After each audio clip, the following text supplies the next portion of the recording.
HDFC bank में हमारा जो बैलेंस है वो माइनस क्यों हो रहा है।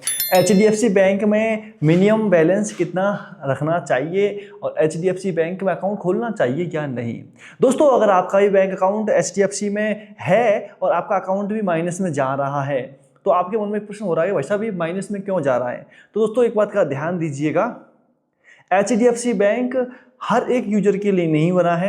HDFC बैंक, ICICI और एक्सिस बैंक जो है ये केवल प्रीमियम जो ग्राहक होते हैं जिनकी जेब में पैसा होता है सिर्फ उन्हीं के लिए ही बना है। एक बात का ध्यान दीजिएगा। तो दोस्तों, HDFC जो बैंक है उसमें आप देख सकते हो, अगर मान के चलिए आपका जो अकाउंट है, अगर आप रहते हो ग्रामीण क्षेत्र में तो आपको लगभग 2500 रुपये से 2500 रुपये का आपको क्वार्टर बैलेंस रखना होता है।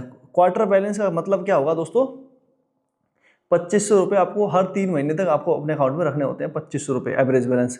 और अर्ध शहरी मतलब अर्बन इलाका रहा तो 5,000 रुपये हर महीने आपके अपने अकाउंट में रखने होंगे। और मेट्रो शहरी में रहा तो 10,000 रुपये अपने सेविंग अकाउंट में हर महीने आपको मिनिमम बैलेंस मेंटेन करने होंगे या 1 लाख की फिक्स डिपॉजिट करनी होगी।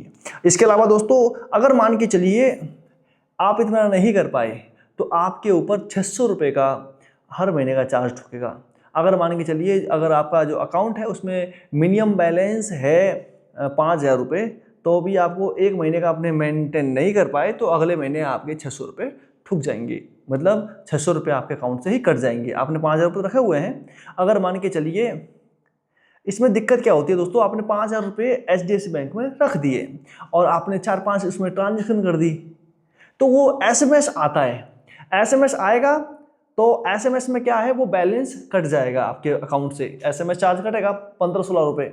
जैसे 15-16 रुपये कट गया आपके बैंक से तो वो 5,000 से नीचे आ जाएगा। अब 5,000 से नीचे आया तो ये 600 रुपये आपके अकाउंट से फिर काट लेंगे 1 महीने के अंदर। फिर अगले महीने कितने रह जाएंगे आपके अकाउंट में, 4500 रुपये। 4500 या 20 रुपये मान के चलो, SMS के साथ फिट कट जाएगा। तो हर महीने आपके अकाउंट से 600 रुपये 600 रुपये 600 रुपये 600 रुपये कट जाएंगे। और 1 साल में कुछ भी नहीं किया आपने तो आपका अकाउंट माइनस में आ जाएगा। तो दोस्तों, इस प्रकार का ये HDFC बैंक का सिस्टम काम करता है। अब एक बात ध्यान दीजिएगा दोस्तों, अगर आप बैंक में इस अकाउंट को बंद कराने भी जाएंगे भी बंद नहीं होगा। आपको पहले हिसाब क्लियर करना होगा और जो भी माइनस में गया है ना ये बैलेंस, उसको भरना होगा। जब आपने अकाउंट खुलवाया था HDFC में तब आपने साइन किए होते हैं और साइन में लिखा होता है कि आपको बैंक की शर्तें मंजूर हैं। और दोस्तों, HDFC बैंक में फंसता कौन है, एक गरीब मजदूर और जो दिहाड़ियाँ करने वाला बाहर के यूपी बिहार के जो किसान वर्ग है, यूपी बिहार का एक मजदूर वर्ग है, वही सबसे ज़्यादा इसमें फंसता है। और मार्केट में एजेंट बैठाए होते हैं जो HDFC बैंक में अकाउंट खोलने के पैसे लेते हैं। HDFC बैंक उनको पैसा देता है और जो एजेंट होते हैं वो बेचारे कस्टमर्स को उसमें फंसाते हैं कि भाई साहब आपको अकाउंट खोलना होगा, ऐसा है ऐसा है ऐसा है। और कई बार तो फाइनेंस के नाम पर फंसाया जाता है। जब कोई बेचारा फाइनेंस करवाना चाहता है तो उसका अकाउंट खोल दिया जाता है उसमें। तो ऐसे करके काफ़ी सारे कस्टमर इसमें फंस जाते हैं और जो मिनिमम बैलेंस का ट्रैप होता है उसके अंदर ये फंस के रह जाते हैं। तो दोस्तों, अगर आपके भी अकाउंट में मिनिमम बैलेंस के चक्कर में अकाउंट अगर माइनस में चला गया है तो आपको पैसे भरने होंगे। उसको भर के अकाउंट को जीरो करके आपको क्लोज ही करवाना पड़ेगा।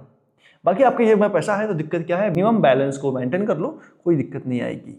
तो दोस्तों, आशा करता हूँ कि आपको जानकारी अच्छी लगी होगी और आपको HDFC बैंक की समस्या चल रही है तो उसको पड़े रहने दो साइड में। एक सरकारी बैंक में अकाउंट खुलाओ, काफ़ी अच्छा है SBI, कोई बैलेंस की दिक्कत नहीं है। मैं भी पिछले 5 साल से यूज़ कर रहा हूँ, अभी तक कोई खास चार्ज नहीं करता है। बाकी मैं हूँ धीरेन्द्र सिंह बिष्ट और आप अभी देख रहे हैं टेकनेट मी।